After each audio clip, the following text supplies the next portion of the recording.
wonderful good morning to you, Grenada, Caribbean, Martinique, the rest of the Eastern Caribbean. 4 minutes gone past the hour in the morning time. I just do apologize for our late start. Yes, it is 4 past the hour, so we are late.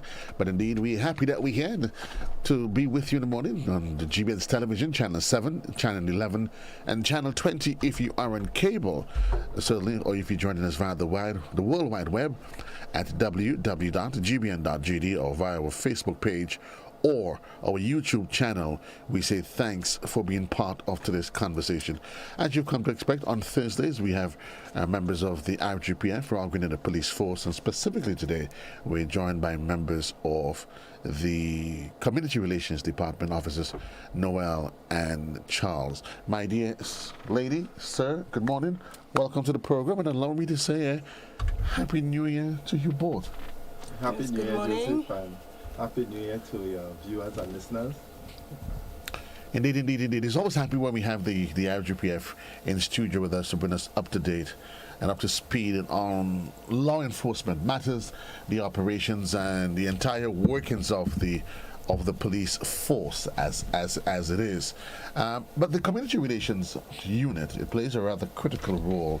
And very often, I often say that there is misperceptions and misunderstanding as to why the police may or may not do certain things. And that comes from a lack of knowledge.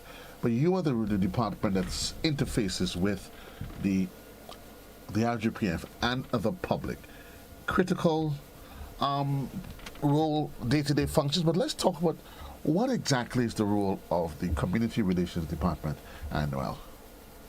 Yes, the Community Relations Department is a department that provides administrative support. And at the office, we are responsible for fostering the policies of the RGPF. We have different functions, and these functions fall under three main categories. We can say one of the categories are investigating complaints against police officers.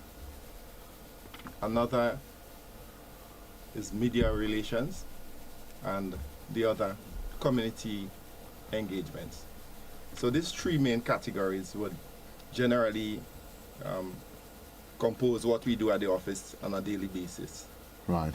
So we'll explain as we go along under the different headings what are the nitty-gritties, as you say, the details under these three categories. Well, left up to me, I would have probably just jumped in straight on media relations, because I'm probably going to have a field day with you guys on that one. But I'll leave that one for later on.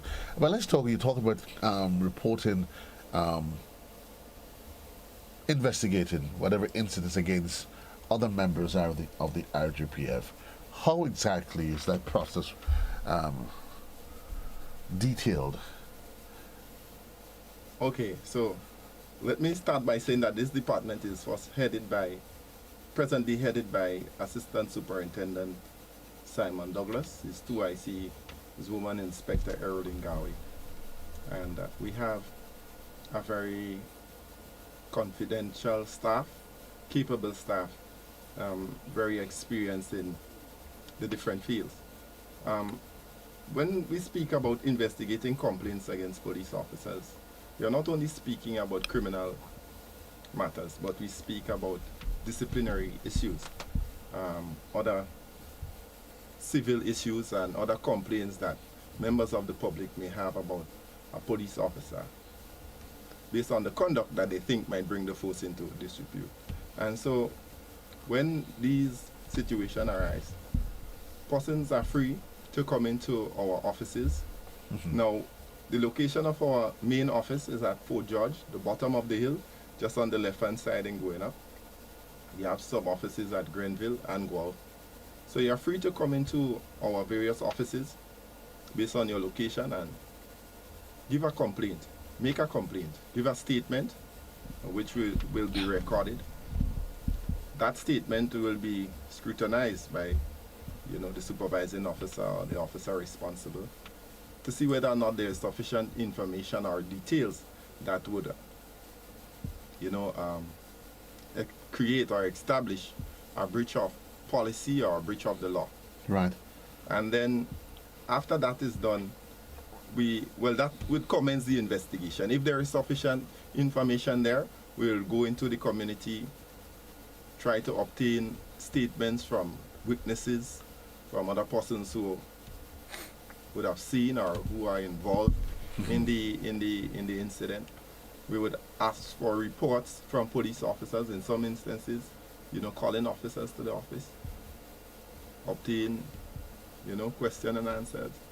I'm getting the sense, though, Officer Charles, that this is a very thorough process. Is it as thorough as it seems, or is Noel just giving me information to use as a smoke screen?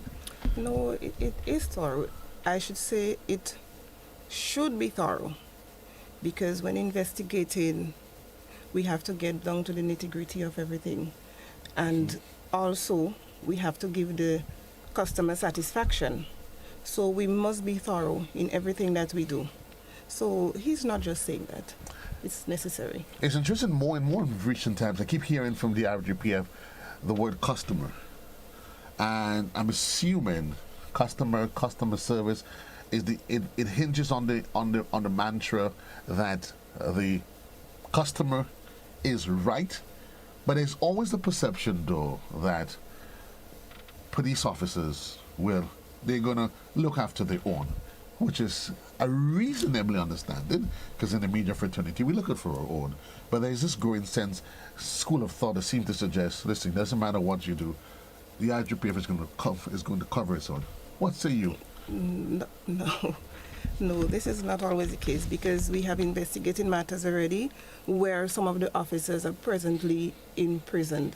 Some have gotten disciplinary charges, they've been found guilty, and so I think it's not right to say that the police look after their own. If you're right, then fine. If you're wrong, so we don't have no preferential treatment. So Joseph, I may just add that yes, we do look out for our own in the sense of the welfare of our officers, but when it comes to discipline and protecting the image of the police force, it's our responsibility, and we have that mandate to act without fear, favor, ill will, malice, or affection. And so we carry out our duty in the most professional manner. I've never known of any other organization or institution that has investigated a complaint against a police officer within our trial and state. And so every incident or every issue that arose in the past over a police officer would have been investigated by our own, by their own brothers and sisters within the organization. And I know that the public, have this serious concern about police officers investigating complaints against police.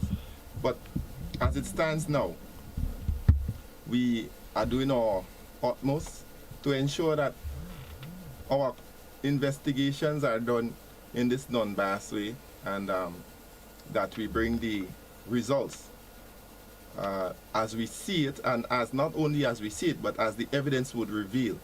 So when we investigate, it's not just based on our own perception of what took place, but based on evidence, based on what support we have for the complaint that is made. So sometimes a customer might come to us, make a complaint, and request a certain course of action. But if upon investigation there isn't any evidence to support what you're saying, then therefore we would not be in a position to take the course of action that that customer is really requested. Under our legal system, there's always a presumption of innocence until proven guilty, and as even officers, while they are tasked with upholding and managing the law, the dispensation of the law, even they too, if an allegation is brought to them, there's always a presumption of innocence, and there's strict protocol as to how the investigations would be carried out. Of course, because we must say that upon completion of our investigation, we would submit a report with our findings and make recommendations, and that would be sent to the Commissioner of Police. And because of his nature, he wouldn't want to be biased on the matter, so he would send it to the Director of Public Prosecution for a final scrutiny and for his recommendation. And so most of the matters in our case, most of the matters are sent for our recommendation before the Director of Public Prosecution. So most of the decisions are not, final decisions are not made by us, but we do make recommendations. And the Commissioner of Police, though he have the authority to do things, sometimes based on based on transparency, as we say, yes, he will do that. Your main office is is in Fort George, but you do have other sub offices. Yes. But is there centralization of information? So in that it doesn't matter where I make the report, there is a direct channel that allows for that flow of information? Yes, we have policies. We have our own policies in relation to investigation of complaints against police officers, and our officers follow it to the best of their ability. You hinted though, and very often when we hear complaints against police officers, I know we tend to think it has to do with serious infractions of the law. Give us some examples, Officer Charles, of what are some of the infringements, the reports that you get that persons would make against police officers. Well, one of the main complaints is unprofessional conduct. And unprofessional conduct could be maybe the way an officer speaks to you, maybe what he does in the process of conducting his duty. Yes, so you could say unprofessional conduct, but it has a broad area to deal with. Yes, so that's one of the main. Then we have a little bit of maintenance, where some of the, most times the fathers fail to maintain their children. That still happens in Grenada? Yes, more than you think. Oh. So, well, look how the program almost ended. I thought this thing was an item of the past. Okay. yes, so basically. So the RGPF would definitely get involved. Well, she says he's supposed to. yeah, as she said, it's a complaint against the police officer. So there are a few police officers who fail to maintain their children or fail to keep their responsibility, and so these matters, once reported, then we'll take action. Quite interested. Yes. We have, sometimes we have serious complaints ranging from assault, abuse of power, failing to take action, a lot of different complaints. And so we investigate and we submit our findings. So at present, yes, we have officers on suspension. We have officers who are ex-police officers who are presently serving sentences at the prison. And, but at the same time, we want to encourage members of the public to cooperate with the police in their investigations, because a lot of the times when people make complaints against police officers, we go there to investigate, and persons are reluctant to give information. Why so? I really can't say, but I want to believe that, maybe they think that the police officer might know that they give information against him or her, and they might be afraid that the police officer might do something. But we have never had a situation in the past, and so we want to encourage you, and we want to reassure you that we are very confidential at our office. Yes, there are times when eventually the police would know that you gave information against him, because you may have to testify in a court of law or sometimes in a disciplinary matter. But we have to stand for something. But you have to get a sense too, the fact that we, Officer Charles, we're very small. Everybody knows everybody. I know Noel, now Noel introduces me to you, and it's probably not just limited to the RGPF, but that's who we are as a society, that everybody knows somebody, and there's always a sense of reservation. But if I speak, what are the potential outcomes? Not necessarily whether another person knows or not, but you're probably thinking that because I know the individual, somebody close to me knows him, I may be responsible. Do you get the sense that becomes one of the factors as to why persons are hesitant? Yes, that could be one of the factors too. And also, we've heard it before. Persons say that when they make reports, nothing is being done about it because the officer is always right, as you said that before. So maybe that's one of the reasons that most people hesitate in coming forward to give information. But could it also be, as you said, is that maybe it's a failure of your department to communicate the outcomes of those events, those reports? So maybe things happen and persons don't know. Maybe you hear of a sudden an officer gets transferred, somebody moves to where, but maybe it's possible because there tends to be a bit of closure and you're tight-lipped. And I guess that's where we're going to segue to your relationship with the media. Because very often we in our attempts to get information out there, getting information from the RGPF, Officer Noel, is not always, sometimes it's like literally pulling teeth. Yes, and Ms. Taylor would explain a little more on that, because that is one of the areas that we have to speak about. The reason why sometimes we give limited information. Oh, none at all. Or none at all. And I wouldn't delve into it because Ms. Taylor is prepared to. Why? Okay. Why is it that the RGPF seems to be so tight-lipped when it comes to providing information to the media? Well, sometimes it's to protect the integrity of the complainant, most times, and sometimes based on the information that we receive, you know, it could be detrimental to other persons or whatever. So sometimes we try our best to keep it inward and investigate in such a way. So let me just go into, I didn't really want to, yeah? But she made some crucial points, and she was speaking firstly about protecting the integrity of a complainant. That might be in the case of a special victim. Take, for instance, we're talking about sexual offenses. And so offenses really in relating to minors, like children and so on. Right. Yes? So we wouldn't give things like names and so on. Yeah? Or addresses sometimes. We may give an address, but we wouldn't give names and details. Yeah? So we might say 16-year-old female from the village, from what village, but we wouldn't give name and schools and stuff.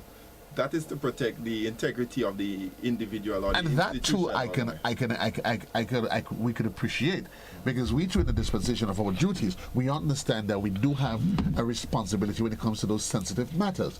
But very often, getting even those what I would call elementary information, they always seem as though you have to be going through back doors, and you always get a sense that there is that hesitancy to give information. So I'll just go further. In the case of, let's say we have a road fatality that recently occurred, like let's say within the last 30 minutes, the last hour, we may not give the name of the victim through the fact that we are not sure that his family member or next of kin may have been informed, and so we don't want them to find out that, listen, you lose your loved one through an accident. You don't want them to find out that over the television program or over the radio. You want to inform them in a way that they can be able to control themselves.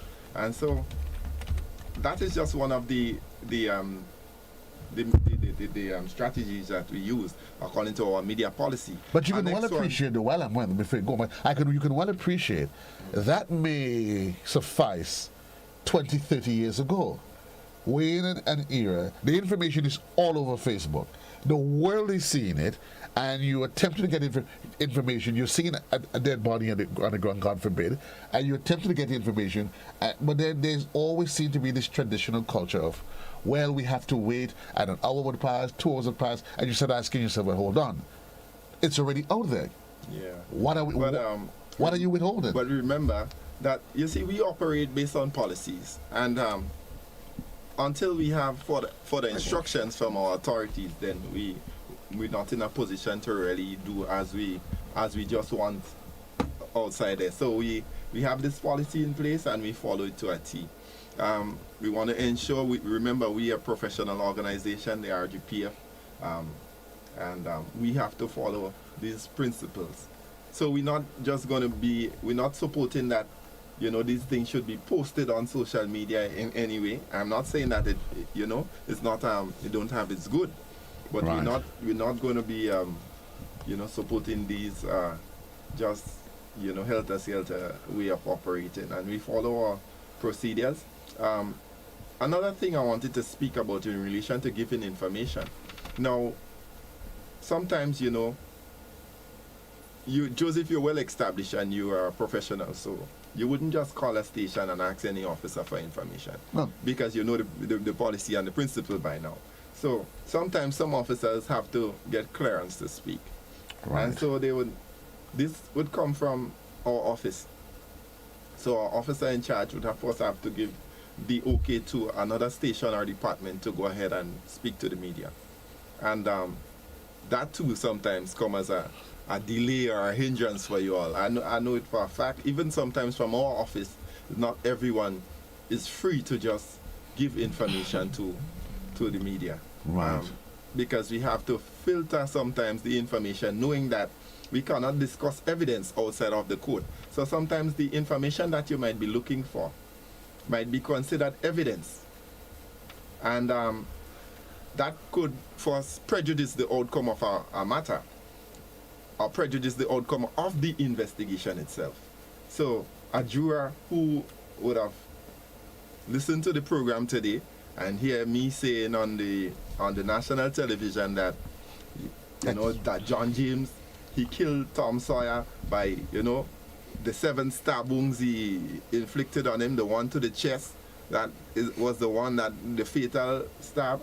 And so next 7 years down the line, when the matter is completed and is tried at the High Court, that juror who never knew that he would have been involved in that matter would Right. always remember, yes, nothing that John James say in the court, or none of the evidence that he's hearing, and the evidence which is the nitty-gritty of the case, which would determine the outcome of the case, that should determine the outcome of the case. He wouldn't be listening to that. He might be reflecting on what the police said on the television Right. 7 years ago. So that too, we have to consider. And we also consider that it is 26 minutes gone past the hour of 9 o'clock. We take a quick commercial break. When we come back, we continue with the conversation right here on To The Point.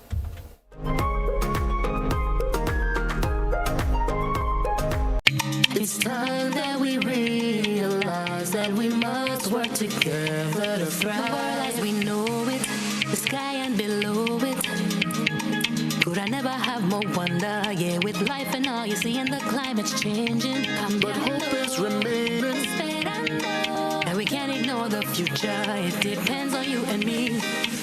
One chance, all that we got. One voice, together we stand. Take care, the world where we live. Permite a todos vivir. Tomamos la oportunidad para guardar la humanidad. And I must leave no one behind because we are. One climate, one Caribbean. One climate, one Caribbean.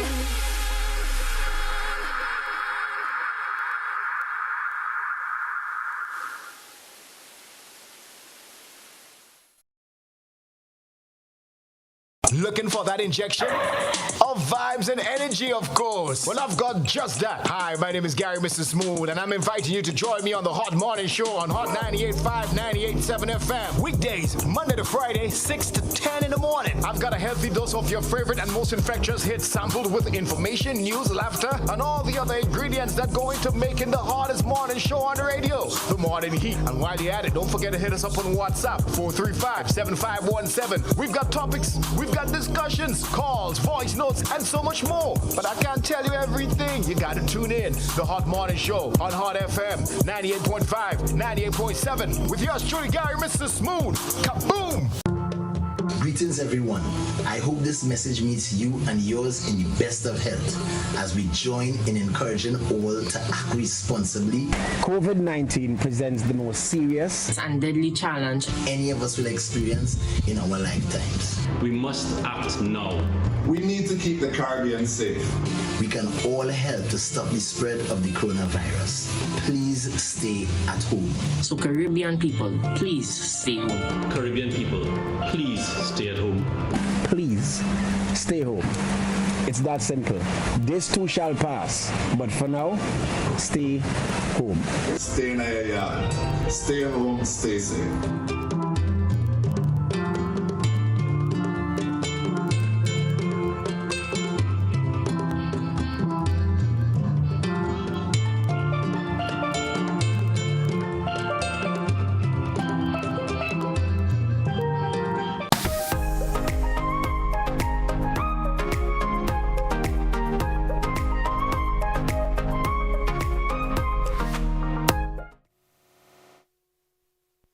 Well, 29 is actually 29 minutes gone past the hour in the morning time. Good morning to those of you that's just joining us on To The Point. My guest this morning, officers from the Community Relations Officers, Noel and Taylor. A lot to discuss. We also have to open the line. The number is on the inside, 435-2041. Again, I want to encourage you that once you call, make your comments presentation as succinct, short as possible, and reminding you, try to keep away, turn on the volume, or I would say just take it off altogether, whatever devices that you're listening on, and let's carry the conversation via the telephone.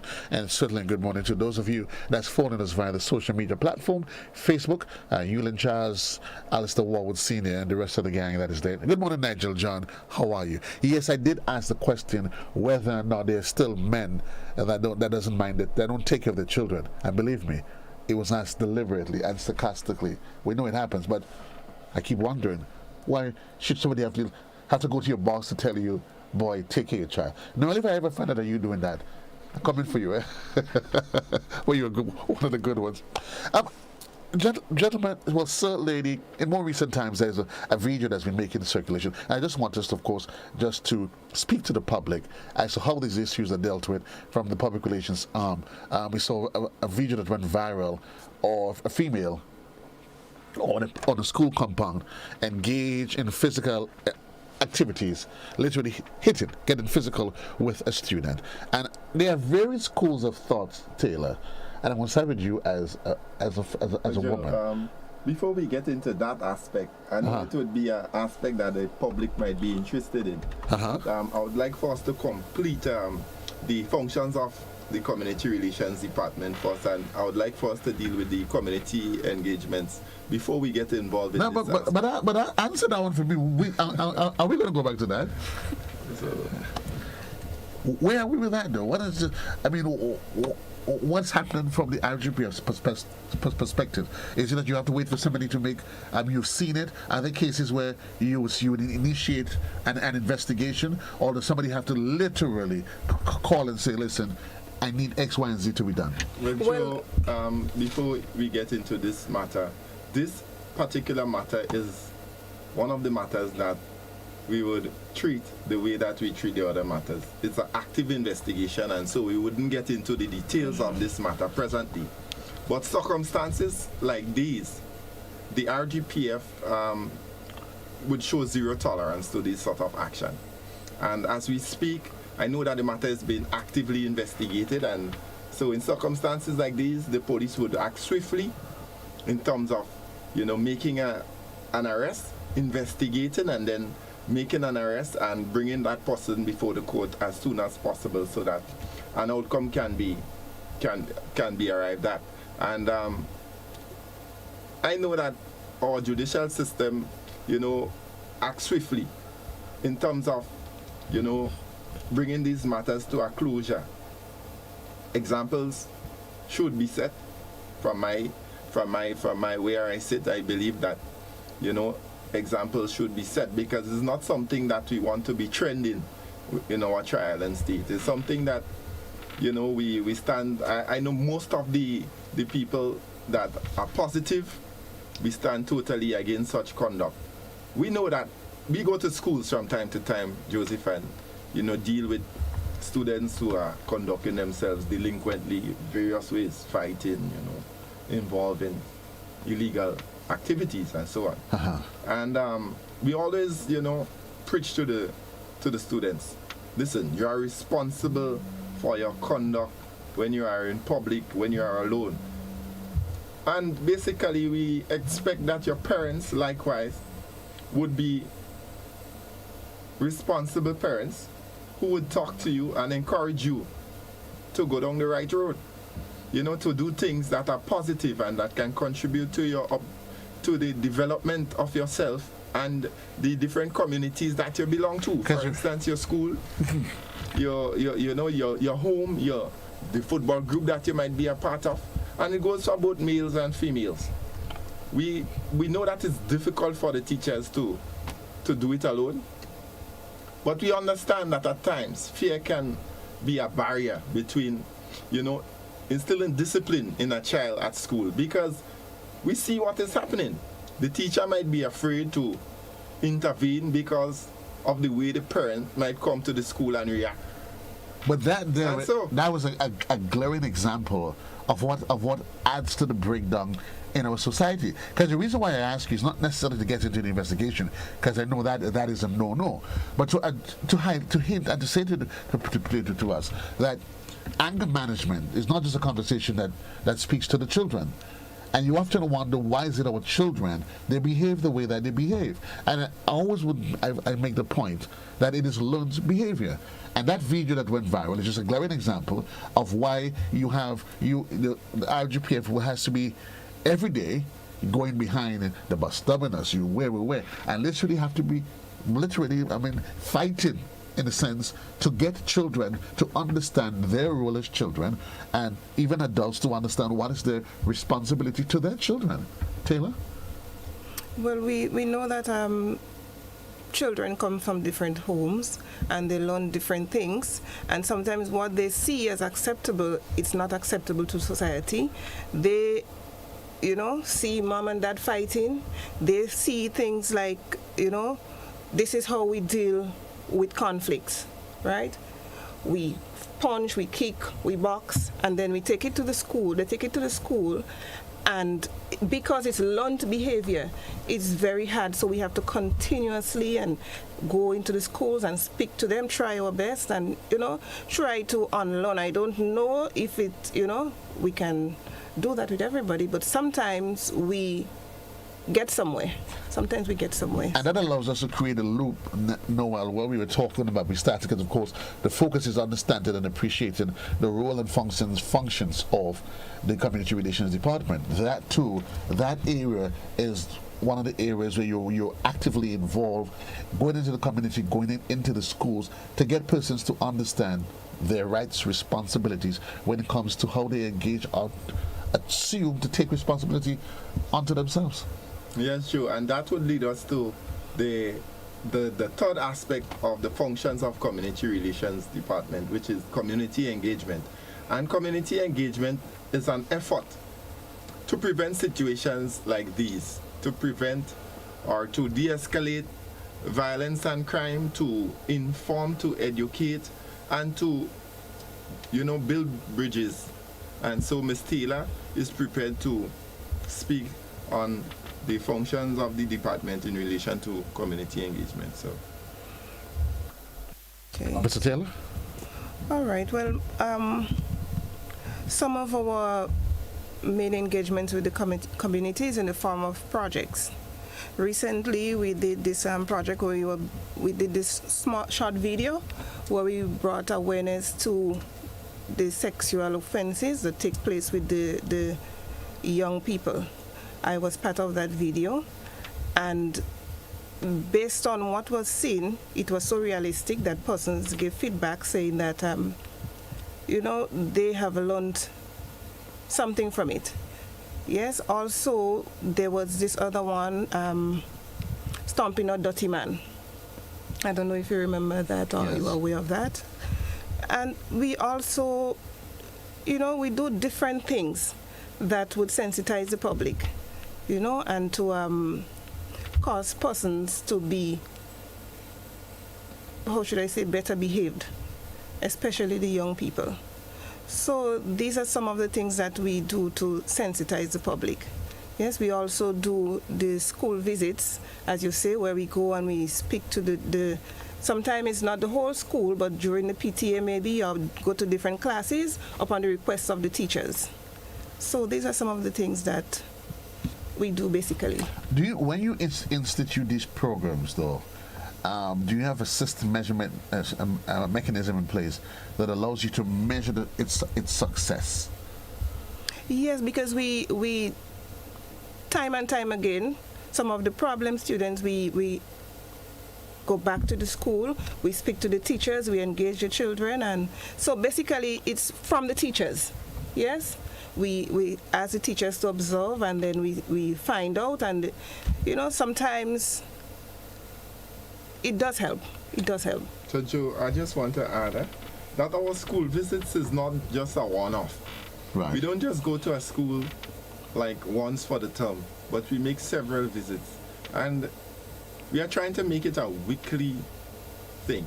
But with limited human resource, I guess it's really difficult for us, but we do the best that we can. What we do also is that we preach a lot of conflict resolution, and right. when we say resolving conflict in a non-violent way, having conversations, persons must learn to respect each other's opinion. I want to say that if somebody say no, then you have to understand, well, he could say no and I could say yes, and we could both be comfortable. Or you don't must be comfortable, but I should not be offended by him saying no. Right. Yes, or by us disagreeing. And we do a lot of case conferences at our office. Bringing complainants, bringing accused persons, listen to what they have to say, let them know where they went wrong.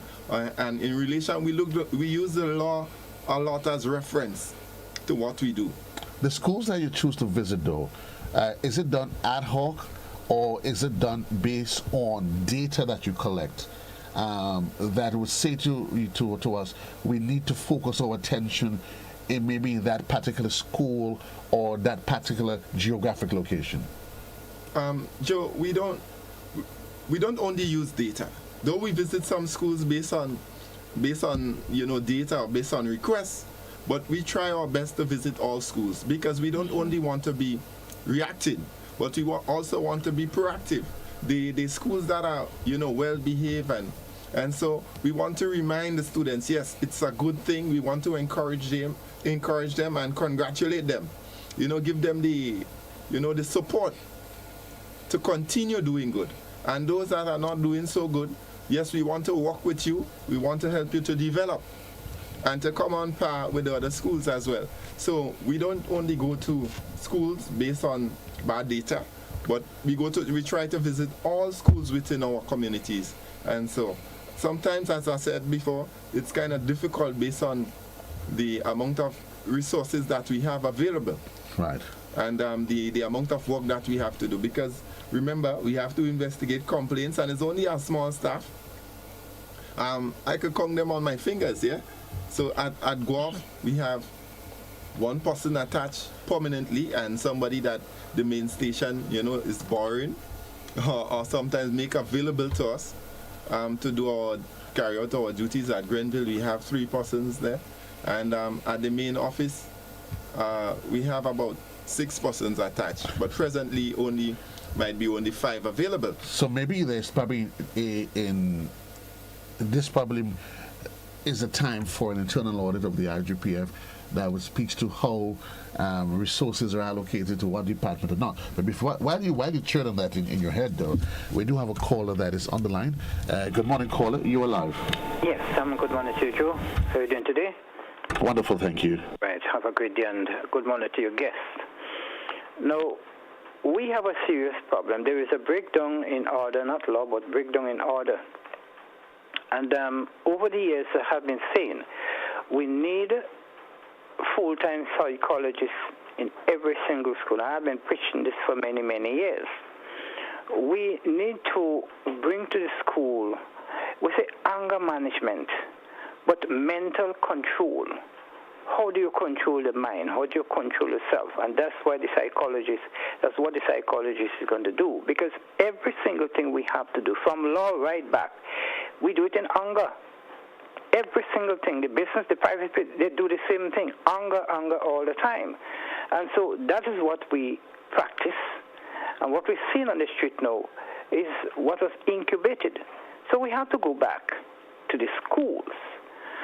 Not the parent, because I think some of the parents are doing a good job, but the school, you have to teach the children how to interact with each other in a loving way. Mental control is the key to this. Okay. How do you control the mind to control your action? So sometimes concentration also have to be our part of the mix. How do you concentrate? We used to have sessions in the schools, concentration sessions. My group is to do this. There is times you sit and you meditate, as a means of transforming the mind. We have to bring all these things, but other than the police going to have too much on the hand. Okay, thank you. Thank you. Then the police have to dilute it. Is it too much for the police? Yes, it is. Thank you, caller. Thank you, sir. 435-2041. Officer Taylor, thoughts, your comments? No, as he said that the police have too much to deal with, I kind of smiled internally, because sometimes the police have to be the teacher, the police have to be the counselor, the police have to be the parent, and sometimes it's a lot for us, but as he say, we try our best, yes, to get things done. But it is sometimes. Good morning, caller. You alive? Yes, Joe. Good morning. Joe, I agree with your last caller about having psychologists in the school. But psychology, I study psychology. I have a bachelor's degree in psychology. That does not transform the mind. It doesn't transform the heart. It might last for a while after you hear something, but a natural human being emerges after all. What we need, what the human need, what the children need, what everybody needs is to have a transformed heart, and that is only with God. They have to bring God in the school, not religion, not denomination, but bring the Word of God as it is to the children, to the people. Let them know they need to have a relationship with Christ, and that will bring the transformation that we need. Have a blessed day. Thank you. Thank you, caller. And certainly, while I do agree with the caller wholeheartedly, I think very often what is needed is a multi-pronged approach to dealing with issues. Some people, you throw the Bible at them, and they kick back naturally. You sit to them, and you have a nice, quiet, calm conversation with them. So I think it has to be a multi-pronged approach, which includes police, church, NGOs, communities, where you go into the villages to try to address the issues as they are. We go back to the telephone lines. Good morning, caller. You're live.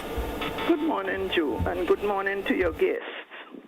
Thank you. I have a problem. It is not really a new one. I just want you to give me a little chance just to explain it to the policemen with you there and to hear what they will see. Is that possible? Well, I'll give you 2 minutes. Okay, thank you. Now, sometime last year, as a matter of fact, on the 27th of February, I had a problem here with my fridge. And I called a man who I knew because he looked after my stove for me to ask him if he looked after fridges. And he said no, but he has a nephew who will do that for me. Could I bring him? I said yes. So he did bring his nephew. That is on the 27th of February 2022. The nephew said to me the fridge needed a new motor, and he can get it for me at Hubbard's the next day. The day he came here was a Sunday, so he could get it. I did not want to think about buying anything new like a motor. I said, do you think I should buy a motor or buy a new fridge? He said, no, the fridge is a good mark. When you put the motor, you'll have it there for a long time. So in the presence of his uncle, now I did not know the man, but I knew his uncle. He said the motor will cost $600. I had some money here to buy a bottle of gas and to pay my bills. I gave it to him in the presence of his uncle. I never saw the man from that day up to today, on the 25th of February next year, will make 1 year. I am an old lady. When he came to me, I was 85. I'm 84. I'm now 85. I have been to nearly every policeman. This happened in Grenville, St. Andrew. And to this day, not one policewoman or man has ever tried to help me in no way to get back my $600 or to find the man, because one said to me, the man called him, he said he was on his way to Carriacou, and when he get there, you will send the money to some Corporal John in Grenville. To this day, not a word. My $600 just vanished, just like the man. So I just want to say that to hear what these two people will say to me this morning. Before you go, I just want you to, maybe you could leave a number so we can contact you after the program. My number is 438-4494. Thank you. Thank you, caller. I'm assuming it's certainly something that you will need to investigate yourself and get the details as to. Definitely after the program, we'll have a conversation with the caller and see how best we can assist them. Could this also be an example of a report against law enforcement? Well, of course, most times, persons go to stations and they fail to carry out their function. Then they call us and we would see how best we can get the station to act upon the complaint. 10 minutes on to the hour, caller, you're live. Good morning, Uncle Joe. Good morning to you, caller. Good morning to the officers. Officer, I didn't call about the lady there, but I had a similar incident, but however, I didn't call about that. The officers has been going good, and I'm listening attentively. But I disagree with the officer when he talk about the finance, because the officer, I'm positive, doesn't know the depths of the finance in the police, because that's not his department. And from time to time, we always hear finance, we have no ambulance, we have no this, we have no that. So I think the officer should leave this part to the people and said, if we ask for money and we didn't get, but he says he knows the resource, I don't think so. So you was going all along and leave what no belong to you alone. Have a good one. Thank you, caller. And just for clarity, the comment was made that there was limited resources. It wasn't no specification was made as to, and it had resources was not specific to dollars and cents. But we leave that again. But I'm not sure, caller, exactly. I think I understand in what regards what point you're trying to make, but just to be to you too. It was made in reference to the resources. The resources does not always add up to dollars and cents. 435-2041. That is the number on the inside. We're running out of time. Let's go back to the telephone line. And good morning, caller. You are live. Before I make my contribution, yesterday the last caller that asked for the organization that I normally refer to, I sent a message to you to tell her. And it is Friends of the Earth Grenada, madam. Friends of the Earth Grenada. You can contact me at 416-1247. 416-1247. Anyway, I want to encourage the police for the work they're doing, because we have come a long way. Somewhere in 1985, 86, I had applied to join the police with the hope I would become a community person.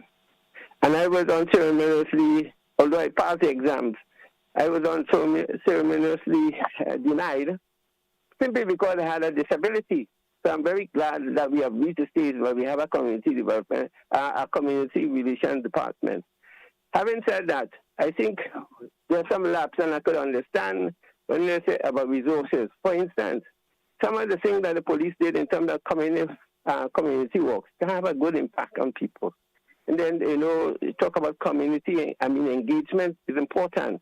But we need skilled people. When I say skilled, I don't mean necessarily people go and train in university, because these skills can be obtained experientially. And also, we need to find a way that the police will become allied and the people will become allied with each other. One of the things I have problem with is that how we relate to the police, forgetting that the police are people just like us. We seem to have a hatred for police, just like probably we have a hatred for authority. But if we help people to understand that the police is kind of a referee in terms of ensuring that there's a balance, law and order, and not only when we are affected that we should run and expect the police to do miracles. So I want to endorse what the police is doing in the community relation. Notwithstanding, there are some negatives, but we need to ensure that there's some balance in the society and not just have law as an aspiration, but as a reality. Thank you very much. Thank you very much. Thank you, sir. Thank you very much, caller. I just want to say that, yes, we do appreciate your encouragement. And I must say this morning that one of the major drive of the RGPF is pushing community policing. And community policing is just what you spoke about. It's about empowering the community to be a part of the decision-making process. You know, to get involved in the decisions that are made in relation to how the police approach crime, how they deal with situations, conflict within the various communities, and giving them that voice. So in that way, the community would be more appreciative and more responsible in terms of protecting their own. And we are fostering that sort of policing strategy because it also builds our capacity in terms of, you know, responding more professionally, responding with more intelligence, and the whole thing about, you know, protecting citizens, preventing crime, and, you know, the fear of crime in our society. It all boils down to the development or the kind of relationship that we as police officers have with members of the public and in the various communities. So we really appreciate you, our customers out there, and you recognize that we are saying customers a lot because we are the RGPF, Royal Grenada Police Force, but we seldom use force. Force is only used when it is absolutely necessary. And I guess all of this new conversation is part of that change, that strategy that helps, because traditionally, when you hear force, there's always been that perception that law enforcement is there to puncture you when you get out of line. So up to this day, as you say, that there are persons that I know who have a fear of the police. They are afraid when they see the police, they run, and even the kids. Sometimes when they see the police, they run, they cover, and they, you know, shield themselves behind their parents or guardian or whatever. So, as he said, this new initiative toward, you know, moving, it would help the community to interact better, even giving the police information. Yes, it would help with better interaction between the police and the communities. And I agree, and we keep in mind that we're almost out of time, but traditionally there has just been that stigma attached with police officers, not just here in Grenada, but it's a culture probably that has been filtered out from other territories, maybe through the music and the lingo, where you seem to tend to adapt this culture that the police officers, that they live a life to themselves and they're above the law. But if we only get to realize that, listen, the only differences of a police officer with you and I is that this is what you get paid to do, this is what I get paid to do. And certainly we do hope. But is there measurements in place that helps you to measure where you are in terms of your interaction with the community, Taylor? Is there? I'm not Taylor, but I'll answer. No, I was asking Taylor. Joseph, what we do is that, you know, from time to time, our department do community visits, all right? And so we would have conversations with members of the various communities and find out, you know, you know, what are your concerns, you know, what you think about what the police, you know, the service that we are providing to your community. And so we'd use that, you know, in terms of, you know, making adjustments and, you know, employing new strategies from time to time. So. I only allowed him to start, I should say, because he's a corporal. So, you know, also there are persons who say that they don't like the police. Yes, you hear people come out and say that I don't like the police. Sometimes I would be dressed in my uniform and I'm passing and I see persons and I would say good morning and they just look at me up and down in this scornful, manner and whatever. And, in recent times I have seen persons who are, gradually accepting, softening up, right? Soft, and that is always good. And I know the RGPF certainly has been doing a lot. And this is also one of the forums that have been used quite effectively to reach out to the police officer. We are out of time, but certainly reminding you that we'll be back next week, certainly on a Thursday again, to continue the conversation. But as we look at our society and where we are with policing and everything else, I want to say that very often we misplace the responsibility of discipline. Yes, the RGPF has its place, the school has its place, but I dare say to you as a country that the responsibility for disciplining starts at home with parents. And I saw I've been following comments, and while yes, we appreciate, I often say very often what we do, we create our monsters at home. And I'm just saying we collectively, we create our monsters at home, and we send them out to the street, we send them to the schools, and then we expect law enforcement to somehow miraculously, with a magic wand, turn them around. When you've had them, you've bred them, and you've cultured them in the confines and the protection of your home to be less than honorable citizens. I think what we need to do is teach our children honor, respect for self, respect for others, and certainly it would help to ease some of the burdens that the RGPF for us as a society that we undergo. 2 minutes on to the hour, we definitely have to get out of here. Thank you, officers Noel and Taylor. We say thanks for being part of the conversation. To all our listeners and viewers, we say thanks for being part of it, and certainly we will see all the conversations online, and reminding you that whatever the issues are in our society, I do agree that while yes we need a good dose of Jesus, but we certainly need a multi-pronged approach to address all of those challenges from different avenues. Until then, so long everybody. JC loves you. Have yourself a great one.